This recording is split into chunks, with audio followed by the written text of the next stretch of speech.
കഴിഞ്ഞ ക്ലാസ്സിൽ പാർട്ട്ണർഷിപ്പിൻ്റെ basic elements നമ്മൾ പഠിച്ചു കഴിഞ്ഞതാണ്. പാർട്ട്ണർഷിപ്പിൻ്റെ ഫീച്ചേഴ്സ്, അതിൻ്റെ meaning, capital accounts of partners.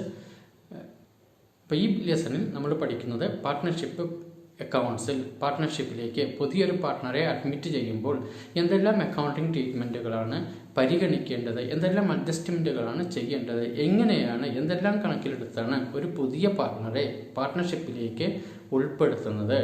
അപ്പോൾ ഒരു പുതിയ പാർട്ട്ണറെ പാർട്ട്ണർഷിപ്പിലേക്ക് ഒരു പാർട്ട്ണറായിട്ട് കൊണ്ടുവരുമ്പോൾ എന്തെല്ലാം ശ്രദ്ധിക്കണം എന്നുള്ളതാണ് ഈ ലെസണിൽ, ഈ ടോപ്പിക്കിൽ നമ്മൾ നോക്കൂ. Accounting adjustment on admission of a partner. ഒരു പുതിയ പാർട്ട്ണറെ പാർട്ട്ണർഷിപ്പിലേക്ക് കൊണ്ടുവരുമ്പോൾ എന്തൊക്കെ അഡ്ജസ്റ്റ്മെൻറ്റാണ് വേണ്ടത്? Following are the adjustments required on admission of a partner. ഒന്നാമത്തെ adjustment, capital of the new partner. അപ്പോൾ എന്തൊക്കെ അഡ്ജസ്റ്റ്മെൻറ്റുകൾ പരിഗണിക്കണം, എന്തൊക്കെയാണ് ശ്രദ്ധിക്കേണ്ടത് ഒരു പുതിയ പാർട്ട്ണറെ പാർട്ട്ണർഷിപ്പിലേക്ക് കൊണ്ടുവരുമ്പോൾ? ഒന്നാമത്തെ പോയിന്റ് നോക്കുക, capital of the new partner. പുതിയ പാർട്ട്ണറുടെ ക്യാപിറ്റലുമായിട്ട് ബന്ധപ്പെട്ട കാര്യങ്ങളാണ്. അത് എത്ര രൂപയുടെ ക്യാപിറ്റൽ കൊണ്ടുവരുന്നു, അതിൻ്റെ റെക്കോർഡിംഗ് എങ്ങനെയാണ് എന്നുള്ളതാണ് capital of the new partner. Calculation of new profit sharing ratio. അപ്പോൾ സാധാരണഗതിയിൽ ആ സ്ഥാപനത്തിലെ പ്രോഫിറ്റ്, ലാഭം അല്ലെങ്കിൽ നഷ്ടം, പ്രോഫിറ്റ് ഓർ ലോസ്, ഇത് ഷെയർ ചെയ്യുന്നതിന് പാർട്ട്നേഴ്സ് തമ്മിൽ വീതിച്ചെടുക്കുന്നതിന് ഒരു റേഷ്യോ ഉണ്ടായിരിക്കും. എങ്ങനെയാണ് അവർ വീതിച്ചെടുക്കുക? ഒന്നുകിൽ തുല്യമായിട്ട് വീതിച്ചെടുക്കുക, അല്ലെങ്കിൽ 3:2 റേഷ്യോ, 3:2:1 റേഷ്യോ, ഇങ്ങനെ പല റേഷ്യോയിലാണ് പാർട്ട്നേഴ്സ്, പങ്കാളികൾ ആ സ്ഥാപനത്തിന് ലാഭവും നഷ്ടവും വീതിച്ചെടുക്കുന്നത്. അപ്പോൾ പുതിയൊരു പാർട്ട്ണറെ അഡ്മിറ്റ് ചെയ്യുമ്പോൾ അദ്ദേഹത്തിന് കൂടി ഒരു ഷെയർ ഓഫ് പ്രോഫിറ്റ് നൽകേണ്ടതുണ്ട്. അപ്പോൾ അദ്ദേഹത്തിന് എത്ര നൽകണം, എങ്ങനെയാണത് നൽകേണ്ടത് എന്നുള്ള കാര്യങ്ങളാണ് calculation of new profit sharing റേഷ്യോയിൽ പഠിക്കുന്നത്. Calculation of sacrificing ratio. അപ്പോൾ സാക്രിഫൈസിങ് റേഷ്യോ എന്ന് പറഞ്ഞു കഴിഞ്ഞാൽ ത്യാഗത്തിൻ്റെ റേഷ്യോ എന്നാണ് ഉദ്ദേശിക്കുന്നത്. എന്ന് വെച്ചാൽ പുതിയൊരു പാർട്ട്ണറെ അഡ്മിറ്റ് ചെയ്യുമ്പോൾ നിലവിലുള്ള പാർട്ട്നേഴ്സിന് അവരുടെ കിട്ടിക്കൊണ്ടിരിക്കുന്ന പ്രോഫിറ്റിൽ ഒരു ഭാഗം നഷ്ടമാവും. അപ്പോൾ എത്രയാണ് അവർ നഷ്ടപ്പെടുത്തുന്നത്? പുതിയ പാർട്ട്ണർക്ക് വേണ്ടി പഴയ പാർട്ട്നേഴ്സ് എത്ര ഷെയർ ഓഫ് പ്രോഫിറ്റാണ് നഷ്ടപ്പെടുത്തുന്നത്, അത് കാൽക്കുലേറ്റ് ചെയ്യുക. ഓരോരുത്തരും എത്ര രൂപ അവർക്ക് നഷ്ടം വരുന്നുണ്ട്. ഓൾഡ് പാർട്ട്നേഴ്സ്, പഴയ പാർട്ട്നേഴ്സിനുള്ള നഷ്ടശതമാനമാണ് ഇവിടെ കാൽക്കുലേറ്റ് ചെയ്യുന്നത്. അടുത്തൊരു അഡ്ജസ്റ്റ്മെൻ്റാണ് ട്രീറ്റ്മെൻറ്റ് ഓഫ് ഗുഡ് വിൽ. അപ്പോൾ ട്രീറ്റ്മെൻറ്റ് ഓഫ് ഗുഡ് വിൽ എന്ന് ഉദ്ദേശിച്ചു കഴിഞ്ഞാൽ ഗുഡ് വിൽ എന്താണെന്നുള്ളത് നമ്മൾ പഠിക്കുന്നുണ്ട്.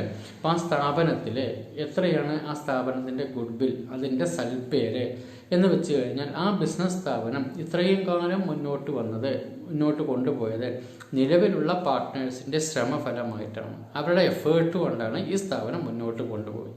So the good name created by the business, the profit earned by the business is because of the goodwill of the firm. ആ സ്ഥാപനം ഉണ്ടാക്കിയെടുത്ത സൽപ്പേരിൻ്റെ അടിസ്ഥാനത്തിലാണ് ആ സ്ഥാപനത്തിന് തുടർന്ന് ലാഭമൊക്കെ നേടാൻ കഴിയുന്നത്. അപ്പോൾ പഴയ പാർട്ട്നേഴ്സ് ഉണ്ടാക്കിയ സൽപ്പേരിൻ്റെ, അവരുടെ ശ്രമഫലമായ എഫേർട്ട് കൊണ്ടുണ്ടായ സൽപ്പേരിൻ്റെ ഒരു ഷെയർ പുതിയതായിട്ട് വരുന്ന ന്യൂ പാർട്ട്ണർ പഴയ പാർട്ട്നേഴ്സിന് നൽകേണ്ടതുണ്ട്. അപ്പോൾ അതിനാണ് ട്രീറ്റ്മെൻറ്റ് ഓഫ് ഗുഡ് വിൽ എന്നുള്ളൊരു അഡ്ജസ്റ്റ്മെൻറ്റ് നമ്മൾ ഈ ലെസണിൽ പഠിക്കുന്നത്. Revaluation of assets and liabilities. വേറൊരു അഡ്ജസ്റ്റ്മെൻറ്റാണ് revaluation of assets and liabilities. Revalue ചെയ്യുക എന്ന് പറഞ്ഞാൽ അതിൻ്റെ വില നിശ്ചയിക്കുക. യഥാർത്ഥ വില എന്താണോ അത് കണ്ടെത്തി അതിൻ്റെ വില നിശ്ചയിക്കുന്നതിനാണ് revaluation of assets and liabilities എന്ന് പറയുന്നത്. അപ്പോൾ നോക്കൂ, ബാലൻസ് ഷീറ്റിൽ നമ്മൾ അസറ്റുകളും ലയബിലിറ്റികളും റെക്കോർഡ് ചെയ്യുന്നത് ചിലപ്പോൾ അതിൻ്റെ കോസ്റ്റ് പ്രൈസിലായിരിക്കാം. എത്ര രൂപയ്ക്കാണോ പർച്ചേസ് ചെയ്തത് ആ വിലയ്ക്കാണ് നമ്മൾ റെക്കോർഡ് ചെയ്യുന്നത്. പിന്നെ ഏകദേശം ഒരു ഡിപ്രീസിയേഷൻ ഡിഡക്റ്റ് ചെയ്ത് വരും. അതൊന്നും യഥാർത്ഥത്തിലുള്ള വില. അപ്പോൾ ഒരു പർട്ടിക്കുലർ ഡേറ്റിൽ ഒരു ബിൽഡിങ്ങിൻ്റെ വില 10 ലക്ഷം രൂപയാണ് ബാലൻസ് ഷീറ്റിൽ കാണിക്കുന്നത് എങ്കിലും യഥാർത്ഥത്തിൽ ആ ഡേറ്റിൽ 10 ലക്ഷം രൂപയായിരിക്കില്ല അതിൻ്റെ വില. ചിലപ്പോൾ അതിൻ്റെ വില ഇൻക്രീസ് ആവാം, അല്ലെങ്കിൽ ഡിക്രീസ് ആവാം. ഒന്നുകിൽ അതിൻ്റെ വില 12 ലക്ഷം ആവാം, അല്ലെങ്കിൽ അതിൻ്റെ വില 8 ലക്ഷമായിട്ട് കുറയാം. പക്ഷെ ബാലൻസ് ഷീറ്റിൽ 10 ലക്ഷം രൂപ കാണിച്ചു എന്നുണ്ടെങ്കിലും ആ ഒരു പുതിയ പാർട്ട്ണറെ അഡ്മിറ്റ് ചെയ്യുമ്പോൾ ഓരോ അസറ്റിൻ്റെയും ഓരോ ലയബിലിറ്റിയുടെയും യഥാർത്ഥ വില എത്രയാണോ എന്നുള്ളത് കണ്ടെത്തണം. അതിനാണ് revaluation of assets and liabilities എന്ന് പറയുന്നത്. അടുത്ത അഡ്ജസ്റ്റ്മെൻറ്റ് നോക്കൂ. Adjustment of reserves and accumulated profit.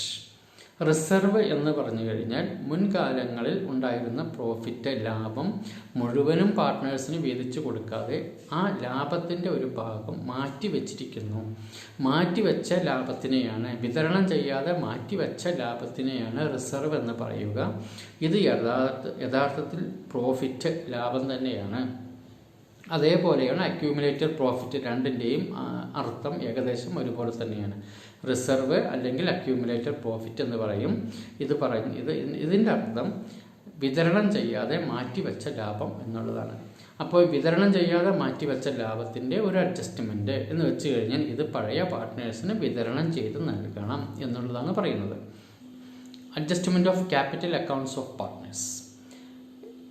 അവസാനം ചെയ്യാനുള്ള ഒരു അഡ്ജസ്റ്റ്മെൻ്റാണ് പാർട്ട്നേഴ്സിൻ്റെ ക്യാപിറ്റൽ അക്കൗണ്ട് അഡ്ജസ്റ്റ് ചെയ്യുക എന്നുള്ളത്.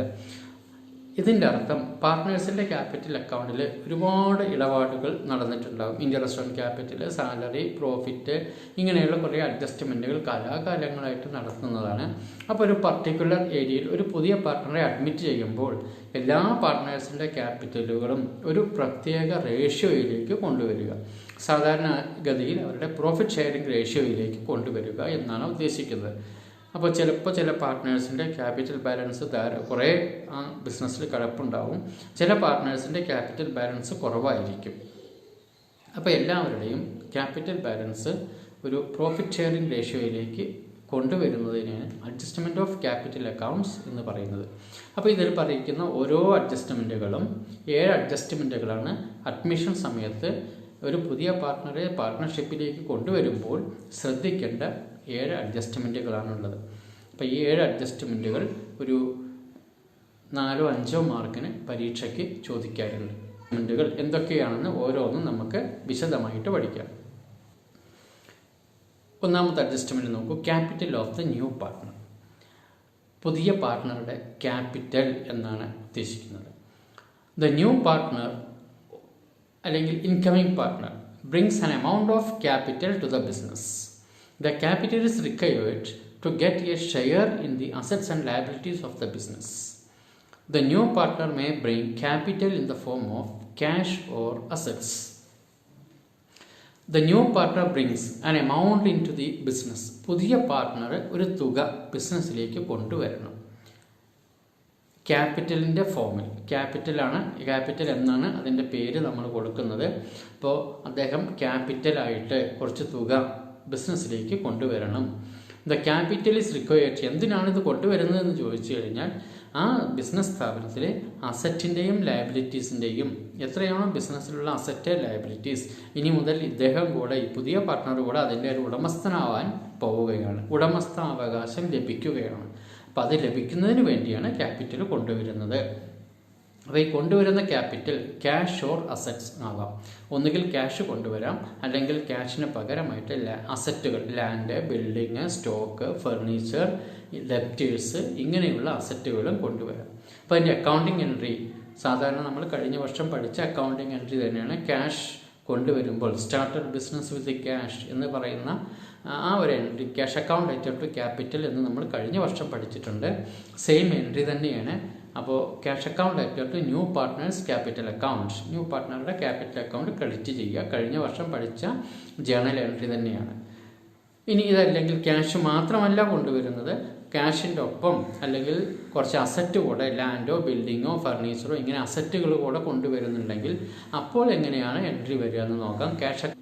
Cash account debtor, assets account debtor, new partners capital account. അപ്പോൾ ഒരു പാർട്ട്ണർ ക്യാഷിൻ്റെ ഒപ്പം തന്നെ അല്ലെങ്കിൽ ക്യാഷ് കൂടാതെ കുറച്ച് അസറ്റുകൾ കൂടെ കൊണ്ടുവരുന്നുണ്ട്, ലാൻഡ്, ബിൽഡിങ്, ഫർണിച്ചർ, ഇതൊക്കെ കൊണ്ടുവരുന്നുണ്ടെങ്കിൽ, ഇതെല്ലാം കൊണ്ടുവരുന്നുണ്ടെങ്കിൽ അപ്പോഴുള്ള എൻട്രി എങ്ങനെയാണെന്ന് നോക്കാം. Cash account debtor, assets account debtor to new partners capital account. ഇതിൻ്റെ നരേഷൻ അവിടെ തന്നിട്ടുണ്ട്. Cash and assets brought in by the new partner as capital. അപ്പോൾ ക്യാഷ് അക്കൗണ്ട് ഡെബിറ്റ് ചെയ്യണം. എന്തൊക്കെ അസറ്റുകളാണോ കൊണ്ടുവരുന്നത് അത് ഡെബിറ്റ് ചെയ്യണം. പുതിയ പാർട്ട്ണറുടെ ക്യാപിറ്റൽ അക്കൗണ്ട് ക്രെഡിറ്റ് ചെയ്യണം. അപ്പോൾ അതിൻ്റെ ബേസിക് എൻട്രി എന്ന് പറഞ്ഞാൽ cash account debtor to capital account എന്നുള്ളതാണ്. ഈസിയാണ്. കഴിഞ്ഞ വർഷം നിങ്ങൾ പഠിച്ച എൻട്രി തന്നെയാണ്. ഇനി ഇതിൻ്റെ ഒരു എക്സാമ്പിൾ നമുക്ക് പരിചയപ്പെടാം. Mohan, Soman are partners in a firm sharing profits in the ratio of 3:2. They admit Kamal into the partnership for 1/5 share in profits. Kamal brings cash rupees 40,000 and building rupees 50,000 towards his share of capital. ഇപ്പോൾ ഇവിടെ പഴയ partners എന്ന് പറഞ്ഞു കഴിഞ്ഞാൽ മോഹനും സോമനുമാണ് 2 partners ഉണ്ടായിരുന്നു. അവരുടെ ratio 3:2 റേഷ്യോയിലാണ് our profit and loss share ചെയ്യുന്നത്. അവർ കമൽ എന്നുള്ള ഒരാളെ പാർട്ട്ണറായിട്ട് അഡ്മിറ്റ് ചെയ്യുന്നു. അപ്പോൾ കമലിന് കൊടുക്കുന്ന പ്രോഫിറ്റ് 1/5 ആണ്. ഓക്കെ, അപ്പോൾ കമൽ ഈ സ്ഥാപനത്തിലേക്ക് വരുമ്പോൾ അദ്ദേഹം ക്യാപിറ്റൽ കൊണ്ടുവരുന്നുണ്ട്. എങ്ങനെയാണ് കൊണ്ടുവരുന്നത്? ക്യാഷായിട്ട് 40,000ഉം അസറ്റുകളായിട്ട് ബിൽഡിംഗ് എന്നുള്ളൊരു അസറ്റ് കൊണ്ടുവരുന്നത് 50,000 രൂപ വിലയുള്ള ഒരു ബിൽഡിങ്ങും 40,000 രൂപ ക്യാഷുമായിട്ടാണ് ഈ സ്ഥാപനത്തിലേക്ക് കടന്നു വരുന്നത്. അപ്പോൾ അദ്ദേഹത്തിൻ്റെ ക്യാപിറ്റൽ എന്ന് പറഞ്ഞാൽ ക്യാഷും വരും ബിൽഡിങ്ങും വരും. അപ്പോൾ അതിൻ്റെ എൻട്രി ക്യാഷ് അക്കൗണ്ട് ഡെപ്റ്റർ 40,000 രൂപ, ബിൽഡിംഗ് അക്കൗണ്ട് ഡെപ്റ്റർ 50,000 രൂപ ടു കമൽസ് ക്യാപിറ്റൽ അക്കൗണ്ട് 90,000 രൂപ കമലിൻ്റെ ക്യാപിറ്റൽ അക്കൗണ്ട് ക്രെഡിറ്റ് ചെയ്യുന്നു. Cash and building brought in by Kamal as his share of capital. ഇതാണ് ഇതിൻ്റെ അക്കൗണ്ടിങ് എൻട്രി.